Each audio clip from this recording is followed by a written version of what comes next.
Fala pessoal, sejam bem-vindos, começando mais um vídeo com muitas informações importantes. Mas antes, eu peço para que você se inscreva no canal, deixe o seu like e compartilhe o vídeo com o máximo de pessoas. Giro na tela e notícias a seguir.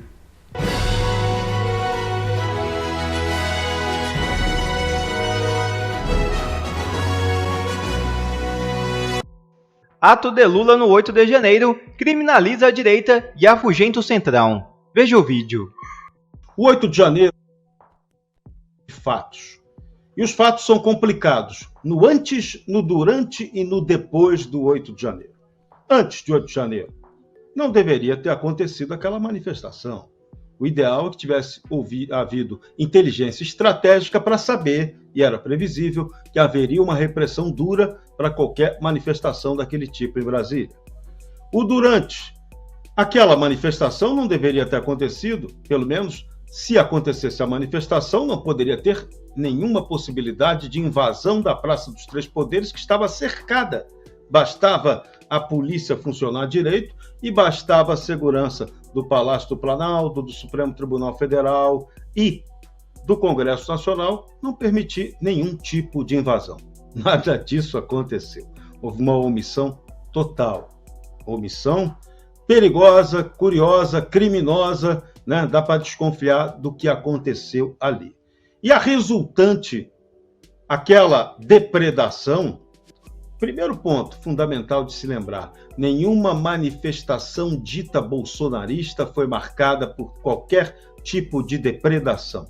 Então, o que aconteceu ali foi completamente fora do contexto. Mas foi idêntico ao que aconteceu no dia 12 de dezembro em Brasília, dia em que Black Blocs ensaiaram uma rebelião, fizeram quebra-quebra, incendiaram um ônibus, para quê? Para jogar a culpa no bolsonarismo. Então, o 8 de janeiro foi apenas uma reedição do dia 12 de dezembro. Previsível reedição. Quem caiu nessa, caiu de bobo. Então, esse é outro ponto crucial da história.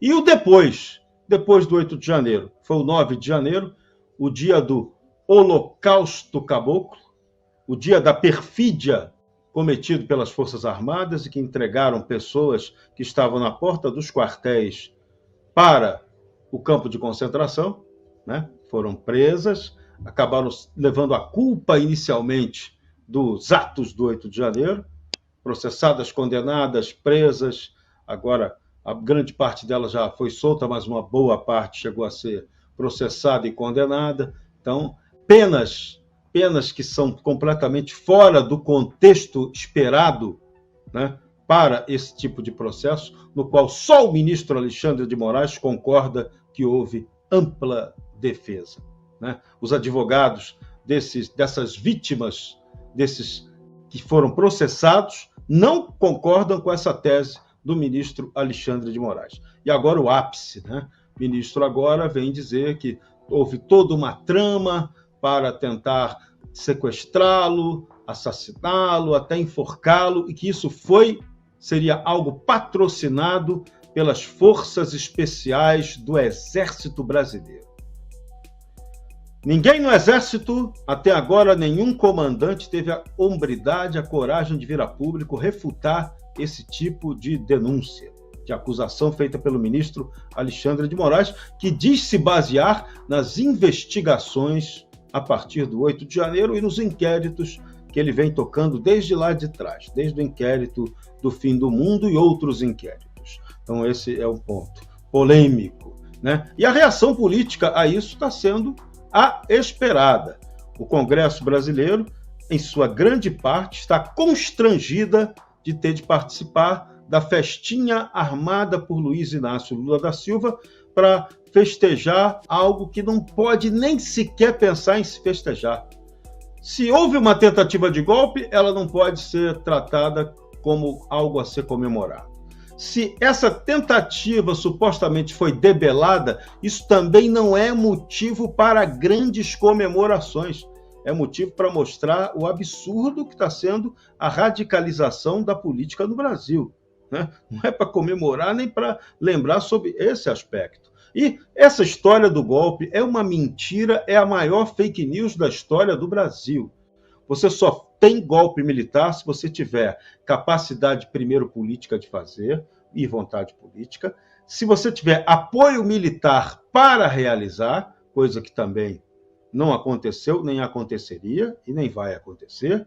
Então, já descarta as duas hipóteses básicas. E o terceiro ponto para o golpe militar é um amplo apoio popular, que também não havia amplo apoio popular para nada disso, para nenhuma quebra institucional. O próprio presidente Jair Bolsonaro até foi criticado, até por seus pares, porque a todo momento ele falava que vamos jogar o tempo todo dentro das 4 linhas da Constituição. E as 4 linhas da Constituição não trabalham com a hipótese de golpe, nenhuma quebra institucional. Então, só os adversários de Bolsonaro que fizeram isso com ele o tempo todo, né? Bolsonaro foi acusado de tudo. E agora ainda vem a cereja do bolo. O ministro Alexandre de Moraes e toda a equipe do Supremo Tribunal Federal e do Tribunal Superior Eleitoral está com tudo prontinho, depois da CPMI, aquela farsa assim política na Câmara dos Deputados, já tem tudo arranjado agora para o indiciamento de Jair Bolsonaro e quem tiver com ele durante o ano de 2024 em diante. Então, a previsão para esse ano é essa: indiciamento do Jair, possível processo dele, continuação e ampliação dos processos em que ele está sendo aí sofrendo a perda dos direitos políticos, de maneira absurda, perseguição política clara, um roteiro que é absurdo, que não combina em nada com qualquer situação de Estado de Direito. Então, o Brasil precisava voltar para a normalidade. E é preciso que haja uma mobilização política para que isso aconteça. Felizmente, a gente tem aqui, houve uma manifestação do Senado Federal, os parlamentares assinaram um manifesto explicando por que não vão participar desse ato patrocinado por Lula. Tem 30 parlamentares, 30 senadores que assinaram esse ato. E é bom a gente dar nome aos bois. 30. Um é o Rogério Marinho, líder da oposição no Senado. O outro é Ciro Nogueira, do PP, líder da minoria no Senado. Flávio Bolsonaro, do PL, líder da minoria do Congresso. Carlos Portinho, líder do PL no Senado. Tereza Cristina, do PP, líder do PP no Senado. Messias de Jesus, do Republicanos, líder do Republicanos no Senado. Isalci, líder do PSDB no Senado. Eduardo Girão, líder do Novo no Senado. Alan Crim, da União Brasil. Cleitinho, Damares Alves. Doutor Irã, Eduardo do Tocantins. Espiridião Amin, General Mourão. O Jaime Gattoli. Jaime Campos. Jorge Seife. Heinz. Magno Malta. Márcio Bittar. Marcos Duval. Marcos Pontes. Marcos Rogério, Nelsinho Trade, Plínio Valério, Sérgio Moro, Stevenson Valentim, Wellington Fagundes e Zequinha Marinho. 30. Isso é 1/3 do Senado contra essa armação política de Lula. Ou seja, está tendo alguma reação política a algo errado. Esse é o lado bom de toda essa situação que tem que ser observada. Mas, como lembrou muito bem a Cris Grêmio, segunda-feira haverá o espetáculo midiático do consórcio, sua turma, do sistema de poder no Brasil, para festejar o que não pode ser festejado. Tanto uma tentativa falsa de golpe, como a tentativa de ter livrado o país de um golpe, que é outra mentira. E a mentira que é a cereja do bolo, de que se preservou uma democracia quando não estamos vendo, na prática, nada disso. É muita fake news, haja gente para ser aí colocada em inquéritos de fake news, se houver algum tipo real e verdadeiro de denúncia. A história vai fazer isso, não serão os juristocratas que o farão, não.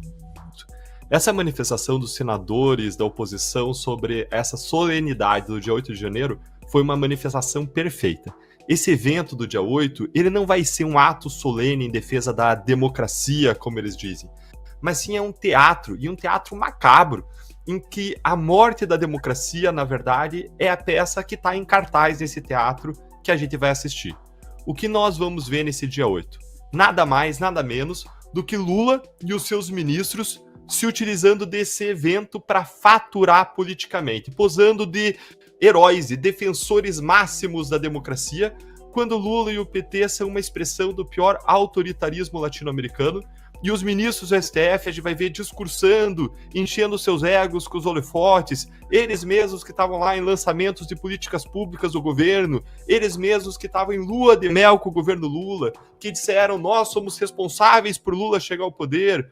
E a gente vai ver a atenção da grande imprensa nacional falando de democracia, enquanto silencia diante do esmagamento dos réus do 8 de janeiro, e da negação de direitos fundamentais, clássicos, reconhecidos há séculos, os direitos fundamentais mais simples e mais básicos sendo negados para as pessoas do 8 de janeiro.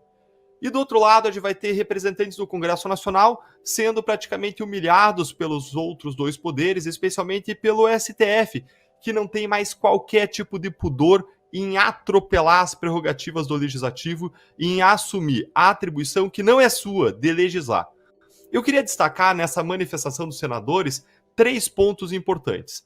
O primeiro ponto é que os senadores repudiam os atos de vandalismo, repudiam os atos de invasão que aconteceram no 8 de janeiro, que são inegáveis. E isso a gente sempre falou aqui, todos nós sempre fomos unânimes aqui, dizendo que qualquer tipo de vandalismo, de quebra-quebra, deve ser objeto de responsabilização, mas das pessoas que invadiram, de quem depredou, de quem atacou o patrimônio público e nos limites da lei. Qualquer responsabilização deve ser feita sempre dentro dos limites da lei.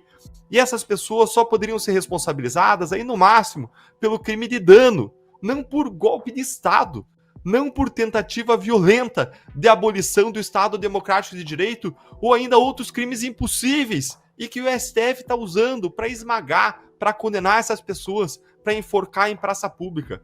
Como a gente já disse várias vezes, o golpe que o STF diz que essas pessoas queriam dar era impossível, porque eram manifestantes desarmados, sem poder básico, desorganizados, sem liderança militar, sem experiência de combate, que invadiram prédios públicos em um domingo, recesso, sem presença das autoridades que poderiam ser, em tese, depostas.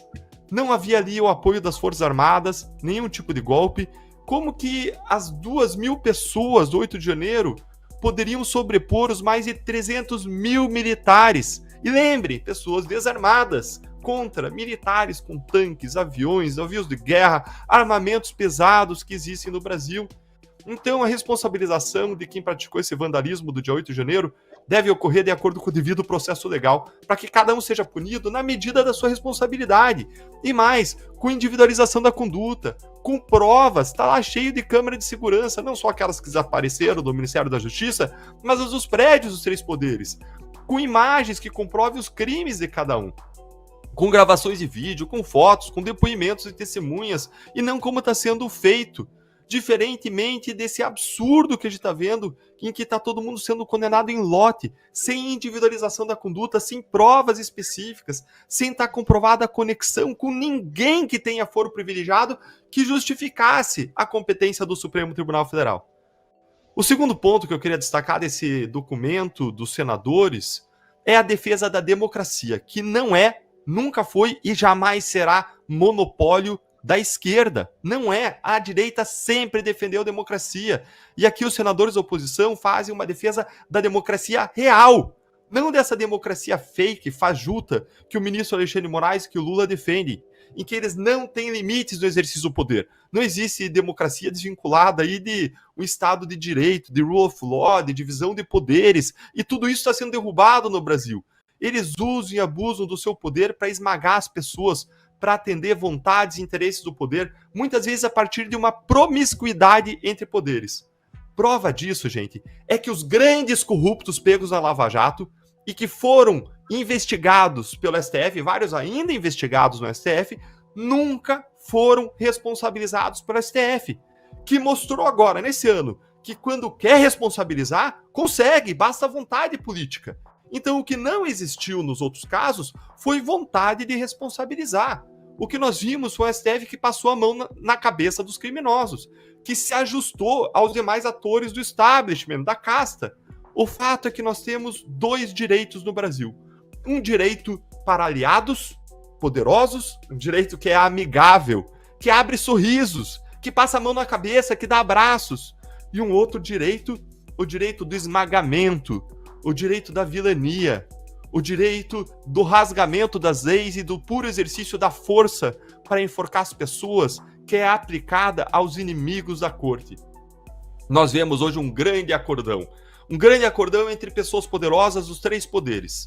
Os senadores disseram que a preservação da democracia está intrinsecamente ligada ao engajamento e ao respeito mútuo entre todas as esferas do poder público. E disseram que cada instituição tem um papel específico no fortalecimento dos alicerces democráticos. Agora, o que isso quer dizer? O que isso quer dizer, em resumo, é muito simples. Respeito à separação entre os poderes. Cada poder no seu quadrado, cada instituição cumprindo a sua missão, o seu dever constitucional e institucional. Não essa salada mista que a gente vê hoje de promiscuidade, de obscenidade na relação entre poderes, em que o executivo coopta o parlamento com cargos, com distribuição de emendas fartas, em que o executivo se alia numa lua de mel com o Supremo Tribunal Federal, em que o Supremo atropela as competências do Congresso Nacional. Eu falei sobre isso ontem no meu artigo da Gazeta do Povo, e se você ainda não fez isso, não deixe de fazer nesse ano novo 2024.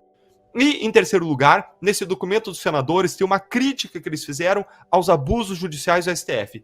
E essa é, com certeza, a parte mais crítica, mais importante desse manifesto.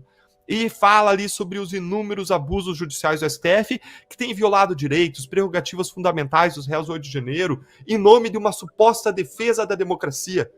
O STF aceitou, gente, denúncias genéricas. Eu nunca vi isso nos meus 18 anos de Ministério Público. Sem individualização das condutas, sem provas específicas, mais uma vez, e para milhares de réus em lote. Violou o juiz natural, violou as regras de distribuição de processo, direcionou a distribuição para o ministro, a dedo, o ministro Alexandre de Moraes, para relatar os processos, que assumiu a competência sobre esse caso, mesmo sem ser competência do Supremo, nenhum réu com foro privilegiado.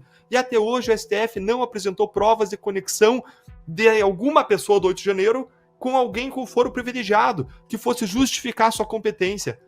A gente vê juiz julgando quem queria assassiná-lo, como a gente viu ontem na entrevista do ministro Alexandre de Moraes, sobre a qual a gente vai falar, alguém que deveria ter se julgado impedido. E as prisões preventivas a gente vê se alongando sem respeitar os requisitos legais, sendo que uma delas até matou o Clezão, que tinha parecer de soltura da PGR. E a gente ainda tem agora, não vamos fechar os olhos, não vamos nos calar, a prisão preventiva absurda e ilegal em curso do ex-diretor da Polícia Rodoviária Federal, Silvinês Vasques, e que corre há 6 meses, sem denúncia. Isso é simplesmente um absurdo. Prisões preventivas nunca podem passar de 1 mês e 10 dias sem denúncia. Na Lava Jato a gente cumpriu rigorosamente os prazos, as regras, e ainda assim os ditos que se chamavam garantistas, alguns deles lá hoje no Ministério da Justiça, atacavam as prisões da Lava Jato dizendo que eram excessivas. E a gente cumpria as regras, agora as regras estão sendo descumpridas todas. E esses que se chamavam de garantistas, grande parte deles, na verdade, lambe-botas do PT, silenciam agora diante desse absurdo. Então nós não temos um ato pela democracia, mas nós temos sim um ato de aliança de detentores do poder para defender o status quo, para defender o establishment, aquilo que o Milei chama lá na Argentina de casta, la casta. A casta tem medo. A casta, como definiu o Milei, são aqueles que implementam políticas que prejudicam as pessoas e que, para proteger os seus próprios privilégios, argumentam que nada mais pode ser feito, nada pode ser feito diferente. Quando é sim possível fazer diferente, é sim possível construir um país em que haja uma verdadeira democracia, em que o direito seja o mesmo para todos. Até lá, nós não temos nada a que comemorar. Esse ato pela democracia é uma grande farsa. Já outra matéria na tela. Não existe revolução sem um chefe, diz José Múcio ao rebater Alexandre de Moraes. Enquanto o ministro do Supremo Tribunal Federal, Alexandre de Moraes, atribui ao Judiciário o mérito por impedir o suposto golpe de Estado em 8 de janeiro de 2023, o ministro da Defesa, José Múcio, apresenta uma visão mais realista ao afirmar que tentativa de golpe não ocorreu porque o Exército não apoiou a ideia. Em suas palavras ao O Globo, Múcio disse: "Pode até ser que algumas pessoas da instituição quiseram, mas as Forças Armadas não queriam um golpe. Não existe revolução sem um chefe." Múcio destaca que tanto a esquerda quanto a direita tinham visões divergentes sobre o Exército. A esquerda com horror aos militares porque achava que eles queriam um golpe e a direita com mais horror ainda porque eles não deram o golpe. O ministro da Defesa também observou falhas na gestão do acampamento montado em frente ao quartel-general em Brasília, questionando por que o STF não ordenou a remoção dos manifestantes antes do dia 8. Ele defende sua abordagem cautelosa. Faria tudo de novo do jeito que eu fiz. Por ter sido feito daquela forma, é que hoje nós vivemos neste ambiente de tranquilidade nas forças. Quanto à crise entre o Planalto e os militares, Múcio assegura que a situação foi resolvida, com a relação entre Lula e as Forças Armadas estando muito boa. Ele mencionou a sua missão de pacificar as relações entre o governo e os militares, mas não confirmou se ela foi cumprida. E outra notícia já na tela. PGR pede ao STF que proíba a apreensão de menores nas praias do Rio. É isso mesmo. Nesta sexta-feira, o Procurador-Geral da República, Paulo Godet, protocolou junto ao Supremo Tribunal Federal um pedido para restabelecer a proibição da apreensão de menores, exceto em casos de flagrante, nas praias do Rio de Janeiro. A iniciativa do PGR busca a suspensão imediata da decisão do Tribunal de Justiça do Rio de Janeiro, que revogou a proibição de apreensão de menores durante a Operação Verão, intensificação do patrulhamento nas praias cariocas. Gonet argumenta que a decisão do TJRJ, ao suspender integralmente a liminar concedida na ação civil pública, não resguardou o direito de crianças e adolescentes de não serem submetidos à apreensão fora das hipóteses legais. O procurador destaca que o STF já afirmou o entendimento de que as apreensões de crianças e adolescentes não podem ser realizadas indiscriminadamente. Quer ver mais vídeos como esse? Então inscreva-se agora mesmo no canal, deixe o seu like e compartilhe esse vídeo com o máximo de pessoas. Assim você vai estar me ajudando demais. Fico por aqui, um forte abraço e que Deus abençoe a todos. Brasil acima de tudo e Deus acima de todos.